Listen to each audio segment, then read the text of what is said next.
want to hear you. It is so great to be back in town with my good friend and our next Vice President, Tim Walz.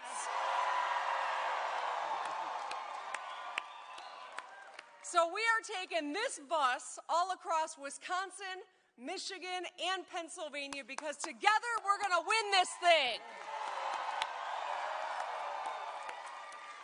Today I want to tell you why I'm in this fight and what's at stake.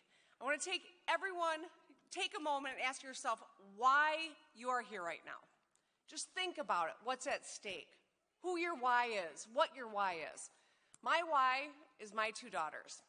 I want them to have every opportunity to succeed and have the freedom to live their own lives under their terms. Yeah. I know that Kamala Harris and Tim Walz will work hard every day to make our country a better place for them and for all of our children and their generation. Because they have proposed plans to lower costs, grow our economy, and protect fundamental freedoms. From building 3 million homes to tax relief for 100 million working and middle-class families. In-home care for seniors on Medicare, to protecting women's rights, workers' rights, and LGBTQ+ rights. There is a seat at the Walz and Harris table for every one of us in this country. Kamala Harris and Tim Walz have lived normal lives like ours. They get what we've been through. And that's why they're fighting for us. Donald Trump doesn't get you or your life at all. Do you think he's ever had to put off a car repair until he could afford it? I mean, do you think he's got a driver's license? You think he's ever scanned a coupon to save a couple of bucks when he was checking out of the grocery store? You think he's ever been in a grocery store? You think he ever sat down in front of 3 bills knowing he could only pay 1 or 2 of them? He only cares about himself, and he will say anything to get himself elected. As president, he will leave us behind just like he did before. Now, we here in the Midwest, we know about his record of broken promises, right? The Midwest is best and the world's got to learn, right? We know. Trump claimed he would save American manufacturing. On this issue, and like so many others, he was all talk. During his 4 years in office, more than 200,000 jobs were shipped overseas. He said not one auto plant would close. The truth, 6 did. He even suggested that auto manufacturing move out of the Midwest into anti-union states. Trump loves to praise Elon Musk and his non-union EV plants in Texas. He thinks that we're stupid. He goes down to Texas and says EVs are the greatest thing, but if they're being built by American workers, by an American company in a state like Michigan, he craps all over it. We won't forget. At the same time, J.D. Vance said he wouldn't even support a $500 million investment from the Biden-Harris administration to upgrade factories in Michigan and protecting 650 union auto jobs. J.D. Vance called that table scraps. Table scraps. You talk to any of those 650 union families and ask them how they feel about it, right? That's right. The Biden-Harris administration took action to save hundreds of Michigan auto jobs. J.D. Vance would say no thanks. You can't make this stuff up.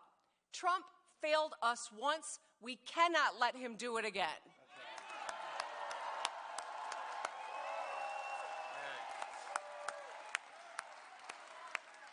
No place in America. Yes, you're right. We are not going back. That's all right. Go ahead. No place in America understands better than the Midwest that when a factory leaves, it takes a whole lot with it. It means fewer students in our public schools, fewer first responders, residents, and small businesses. All of us, Republicans, Democrats, and independents, want to bring manufacturing jobs back home so everyone has a path to prosperity. These jobs keep roofs over our heads, food on our tables, and help us pay to make sure that our kids have what they need to be successful. After 4 years of Donald Trump's failures, things finally started changing when Joe Biden and Kamala Harris went into the White House.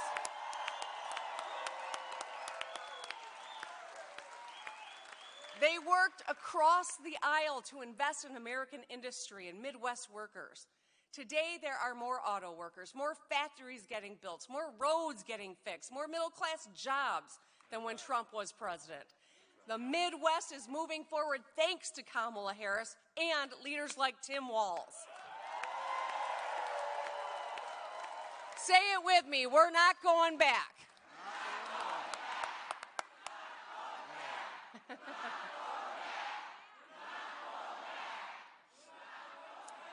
So, let me just get real for just a second. Look at what's just happened in the last few weeks. 2 devastating hurricanes that cost so many their lives and destroyed communities. In moments of crisis, people expect their leaders to put politics aside and work together to solve problems. Thankfully, that's exactly what President Biden and Vice President Harris are doing. I can tell you, as a governor way far away from the South, we sent the Michigan National Guard down to help with response too, because it's the right thing to do. That's right. In a crisis, a leader who asks, was their governor nice enough to me, when deciding whether or not to send tests to Vladimir Putin or the states of this country, is not the kind of leader we need. We need leaders who roll up their sleeves and say, what do you need and how can I help you, right?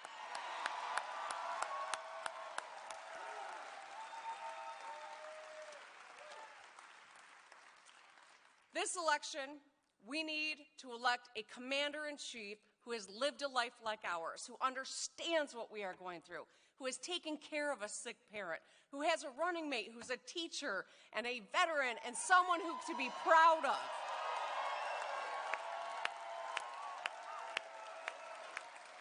We deserve a commander-in-chief who is ready to hit the ground running on day one. Unlike Trump, the first thing that Kamala Harris will ask if any of us is in trouble is, how can I help? Right. What do you need? Are you okay? And where can I support you? That's what Kamala Harris will do as our commander-in-chief.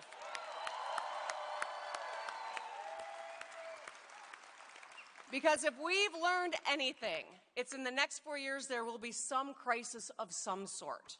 We know that. We're going to elect Kamala Harris and Tim Walz because they're going to show up for us every single day, crisis or not. And when, God forbid, there is, they will have our backs.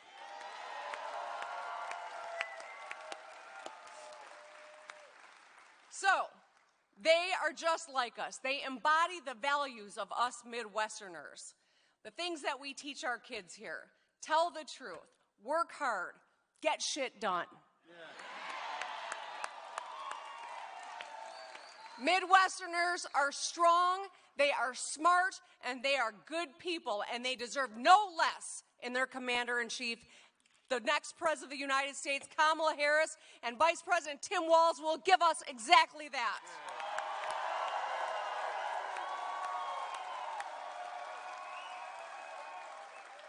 So, Wisconsin, are you ready to do everything we can in the next 3 weeks to make sure we win this thing? All right. Now, please join me in giving a big, warm welcome to your favorite governor and one of my favorite governors, Tony Evers. Thank you. Thank you. Thank you so much. Hello, Wisconsin.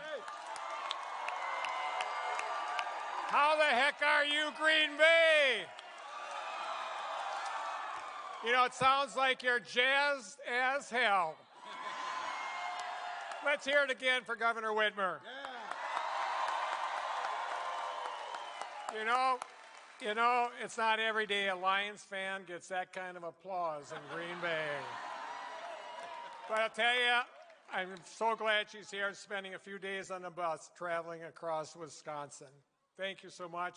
And also thank you to the Packer fan band. Where are you folks? Over there. Good job, everybody. So are you ready to hear from the next vice presidents of the United States of America?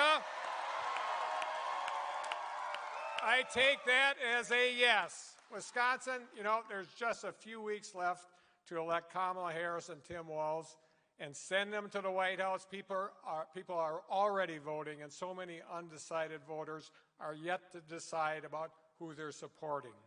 The work you do between today and Election Day can make a difference in this race. On November 5th, which happens to be my birthday, we're going to re-elect Tammy Baldwin with fair maps. With fair maps, we're going to take back the Assembly and pick up seats in the Senate. And we're going to flip a couple congressional districts in Wisconsin while we're at it. And at the top of the ticket, we've got our incredible Vice President, Kamala Harris. She spent the last 4 years defending our democracy, fighting for the freedoms we hold dear, and working tirelessly to do the right thing and deliver for us. She has been a champion for lowering costs, including capping insulin at $35 a month. She has helped deliver investments that are transforming our communities, rebuilding our infrastructure, and supporting our working families.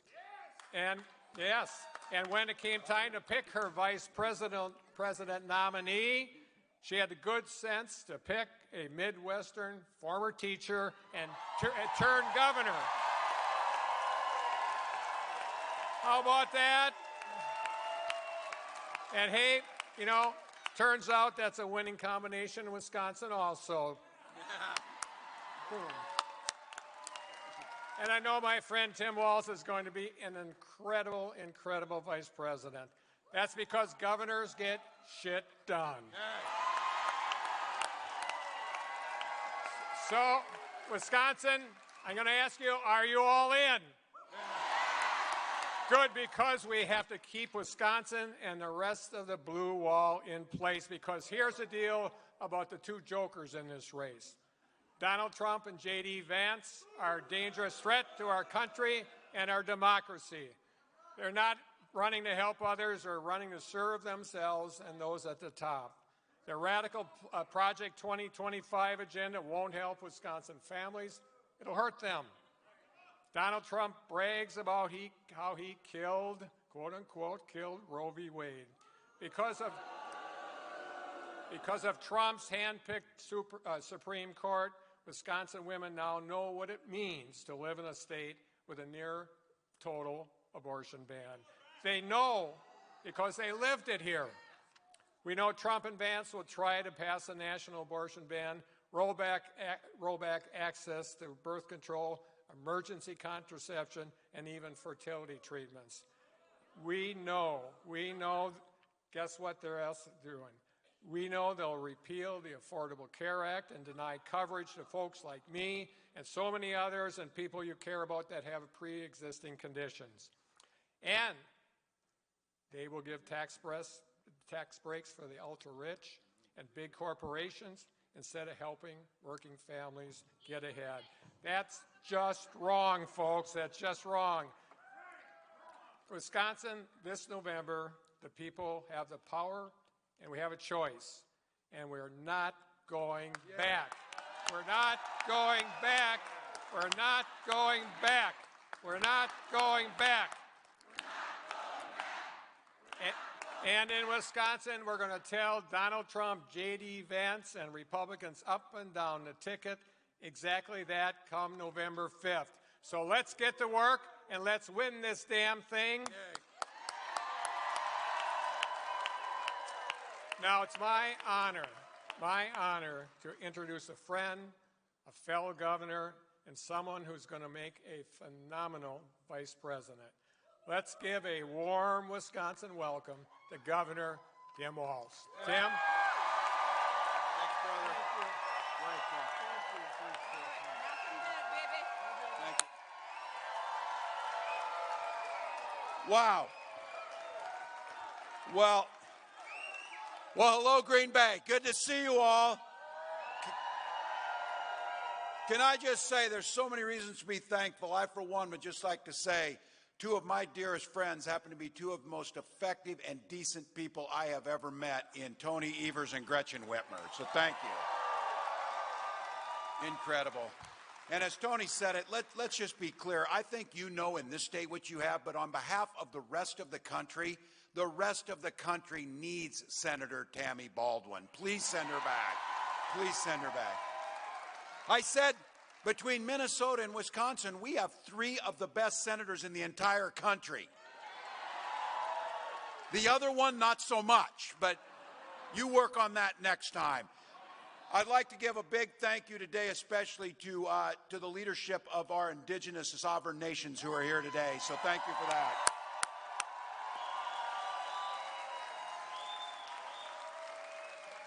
And each and every one of you, look, it's a Monday in October, and you came here, got in line, came in here to show how much you love this country and the work you're going to do for it. So thank you, each and every one of you. And because of that, I'm going to clear this up right at the beginning. I came just a few minutes ago from Lambeau Field. First visit, my staff was like, "Don't say anything about the Vikings." I said, "That's like telling somebody not to swear in church. Of course you don't do that. What do they think? I'm a football guy. That's like a religious experience over there." But look, we may not see eye to eye on that part of it, but I can tell you what, we're all going to agree on this. This year, the road to the Super Bowl, the road to control of the Senate, and the road to the White House goes right through the NFC North.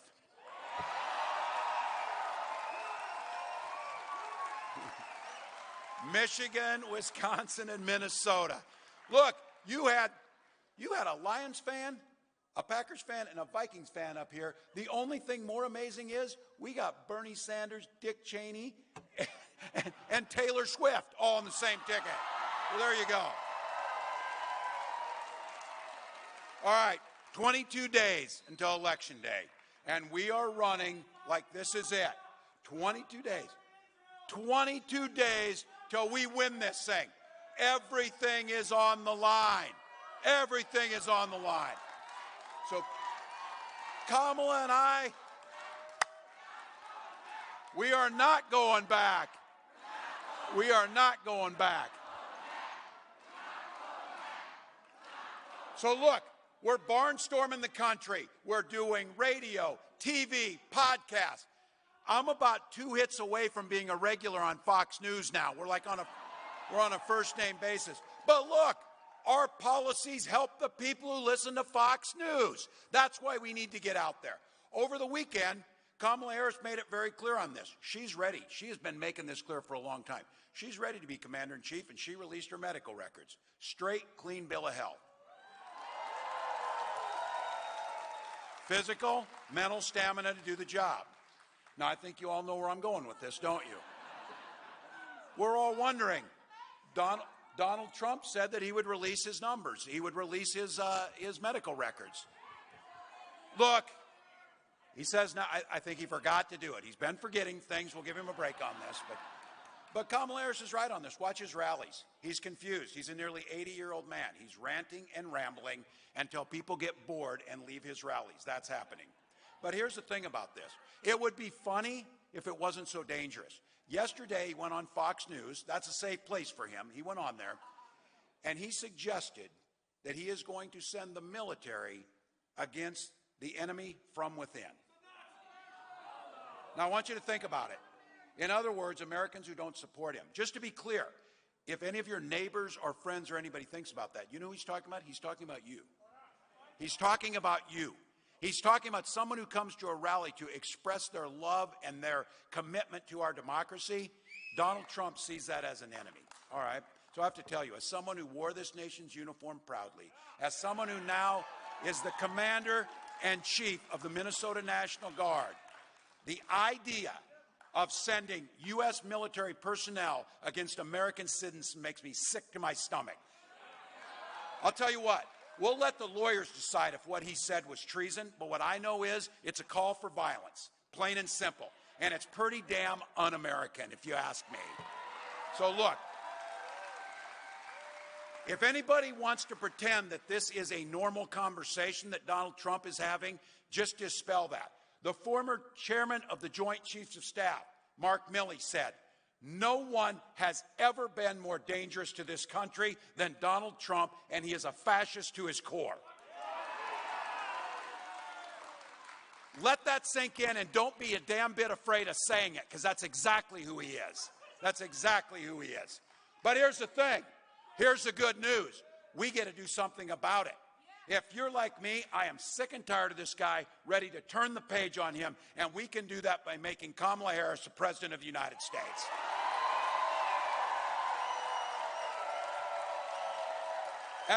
As you heard Governor Whitmer say, Vice President Harris and I both grew up in middle-class families, and what everyone in here knows is when the economy is fair, it works best for everyone, and in that case, we have that saying, I know you have it here too, we all do better when we all do better. That's not a hard thing to understand. That's why under her leadership, we're investing in America's people once again. Today, there are more factories getting built, more American energy is being produced than on any given day when Donald Trump was president, and that's a fact. And for these folks in the front row, I'm going to say it. She's proud to have been part of the most pro-labor administration in American history.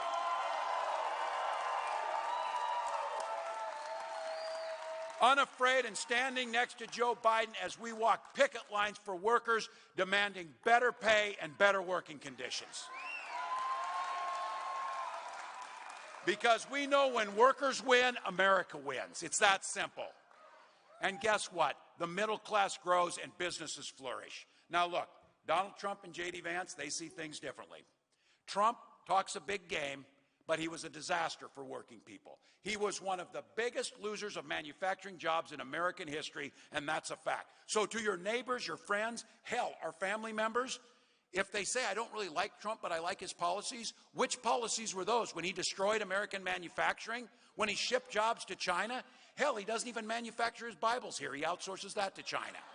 So just so we know, under his leadership, 83,000 jobs disappeared in Wisconsin. Now, I know this state knows. Thank God for Tony Evers and some sanity in this, because I remember.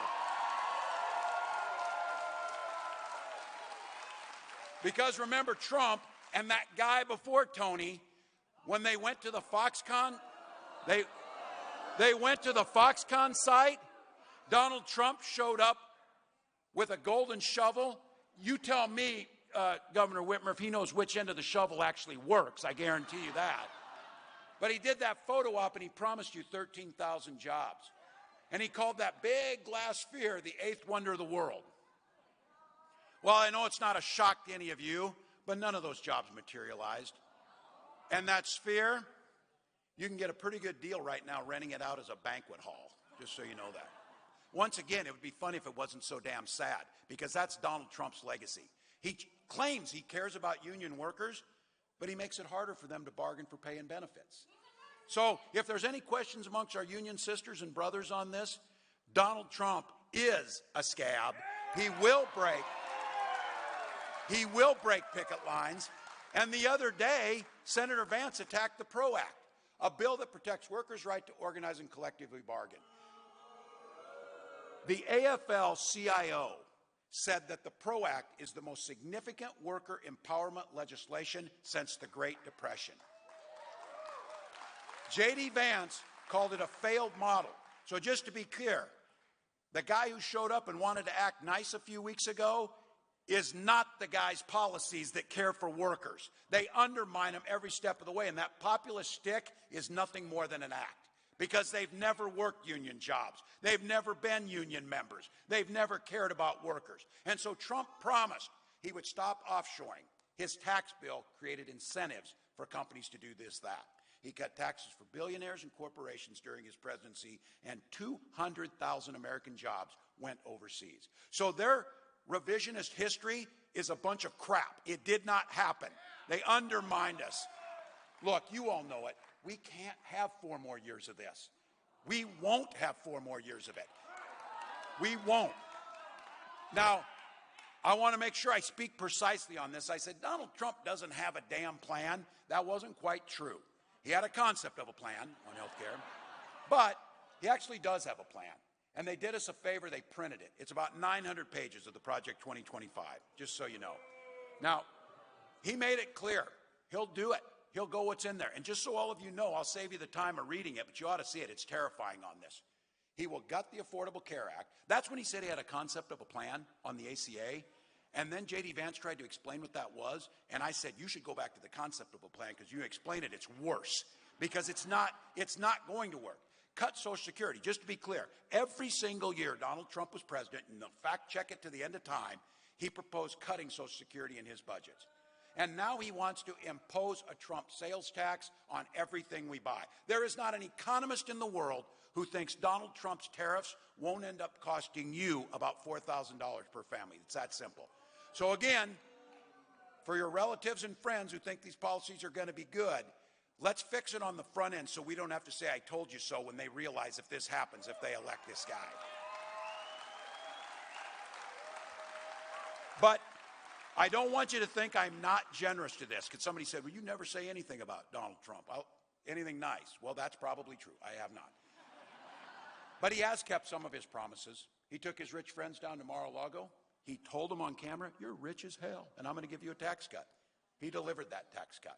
So look, I know that these guys put that thing out there. Now they pretend like, oh, I don't know what Project 2025 is. What is that? You know, now all of a sudden, oh, we'll protect women's reproductive rights. You know, we didn't say that. Of course they said it. They said it every step of the way. And I said, football folks here know, you draw up a playbook, you're going to run the plays. That's what Project 2025 is. They're going to run the plays. Just so you know in there, a little side note, they're actually talking about privatizing the National Weather Service, the weather forecasting. Probably a pretty bad idea. Probably a pretty bad idea. Look, I say this, and I know this. I am preaching to the choir. But our recital is in 22 days, people. And we need to start singing.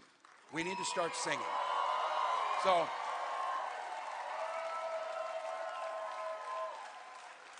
So we know what their song sounds like, and it's terrible. Well, here's what our song sounds like. Give you something to vote for. Kamala Harris has laid out a plan to build an opportunity economy, one that lowers everyday costs, lifts everyone up, leaves no one behind. We're talking about a child tax credit to help new parents, $6,000 in the first year of that child's life, let you buy a crib, a child car seat. We did it in Minnesota, and you know what happens when you put that child tax credit in? It reduces childhood poverty by 1/3. So you start investing in little ones. You know this story. You can invest in early childhood education. You could invest in a child tax credit. You could invest in children's health care. You can invest in your schools because you can make a decision. You can buy school buses and school meals, or you can buy prison buses and prison meals. We'd rather buy the school buses. We'd rather invest on the front end. She talks about a home. These guys are speculators, Wall Street guys. These are the ones that see buying up homes and then jacking up the prices. That's what they do. It's just another commodity to buy and sell.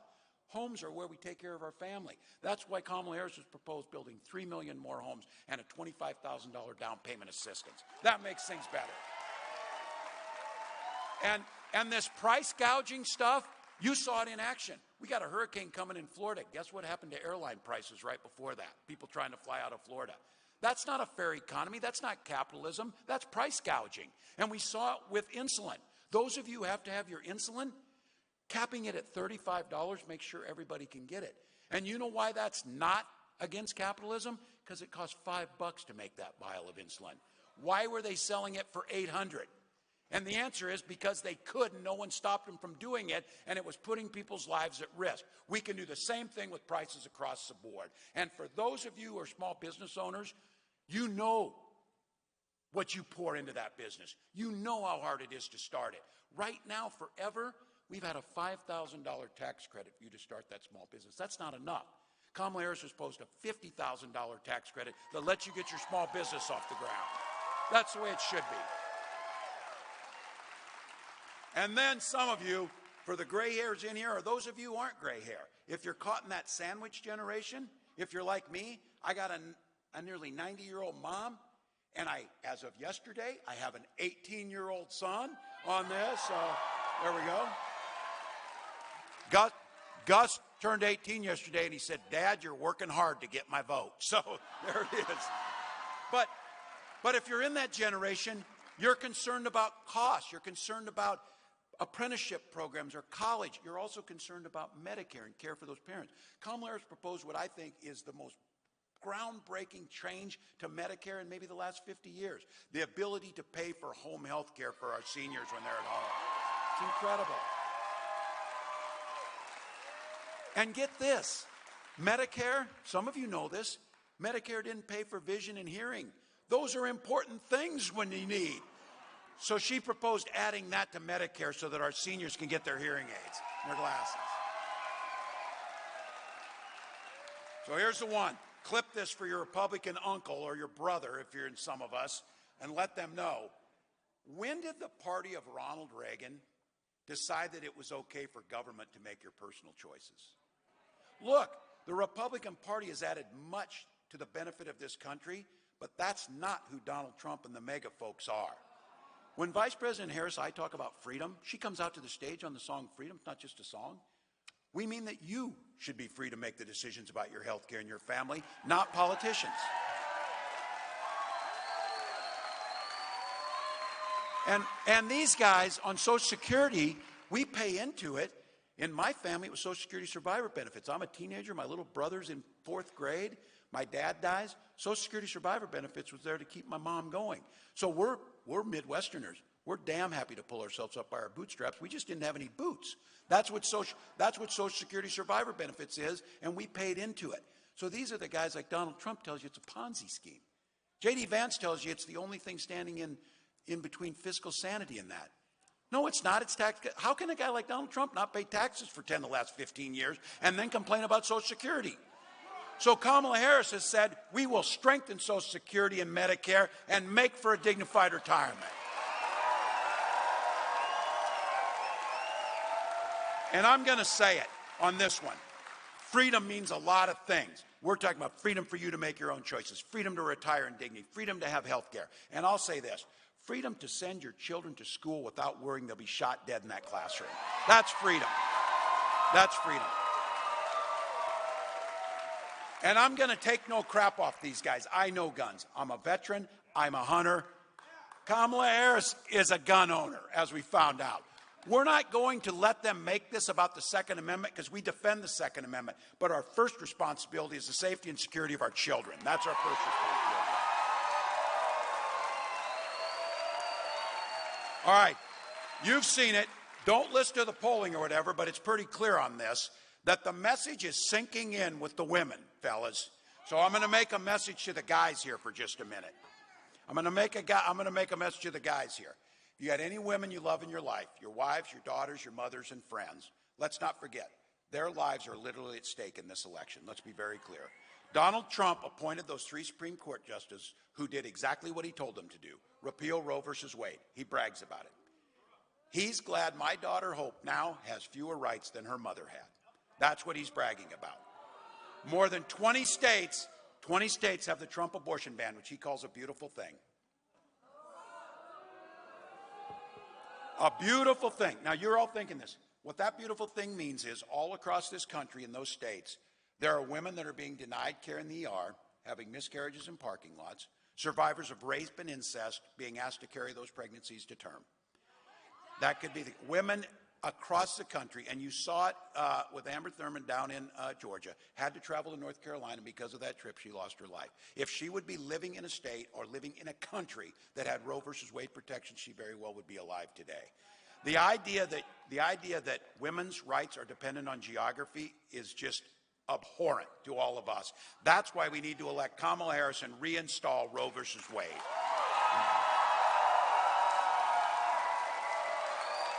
And here's another one for the guys. Here's another one for the guys, because we care deeply about the families. They're not done. Project 2025 is going to restrict access to fertility treatments. They're going to be ripping those away. I know there's those of you out there. If you've not been through the actual anguish of infertility, I guarantee you know somebody who has. My wife and I went through this for years. We had access to insurance, and we had access to fertility treatments. So I'll have to tell you this. I'll be damned if I would deny anybody else a chance to have the family that they want. And you all go back to this. Can you imagine the party of Ronald Reagan, the idea that Donald Trump and J.D. Vance should be able to tell you whether you have children or not? That is absolutely abhorrent. And I think when you talk to this issue about personal freedoms, while it puts women's lives at risk, every man in here, you have a vested interest to make sure that Donald Trump gets nowhere near the White House again on that issue alone. Now look, they are just getting started. If he wins, there's a good chance that the next president of the United States will appoint 2 or 3 more Supreme Court justices. An institution that already said he's got near total immunity and adjudicating the laws for our children and our grandchildren's lives. He could have 6 of 9 justices on the Supreme Court appointed by one man who's above the law. That's not this country. That's not the way we want to go. But just to be clear, all of you know, we don't want it for our kids. We don't want it for our grandkids. But here's the big finish on this. That isn't going to happen because we're going to elect Kamala Harris to be president of the United States.